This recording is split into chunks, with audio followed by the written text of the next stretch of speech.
រាត្រីនេះស្ងាត់ជ្រងំគ្មានសល់អ្វីក្រៅពីភាពឈឺចាំ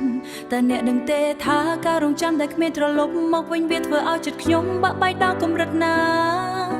ខ្ញុំព្យាយាមលាក់ព្យាយាមកប់វាទុកក្នុងទ្រូង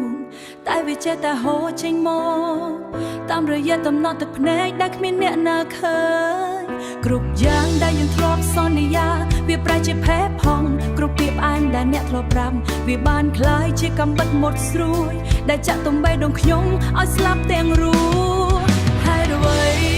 បានជាអ្នកទៅចោលខ្ញុំហើយអ្វីបានជាអ្នកប្រឡែងតែខ្ញុំក្នុងភាពងងឹតនេះខ្ញុំស្រែកហៅឈ្មោះអ្នកឲ្យកោក្រៅពេញទេតើអ្នកឮទេឮសំឡេងបេះដូងដែលកំពុងកំទេចខ្លួនឯងទេអ្នកមិនលើឡើយអ្នកមិនដែលខ្វល់ពីមនុស្សដែលស្រឡាញ់អ្នកបំផុតអ្នកនេះទេខ្ញុំមិនមែនជាមនុស្សរឹងមាំដូចអ្នកគិតទេ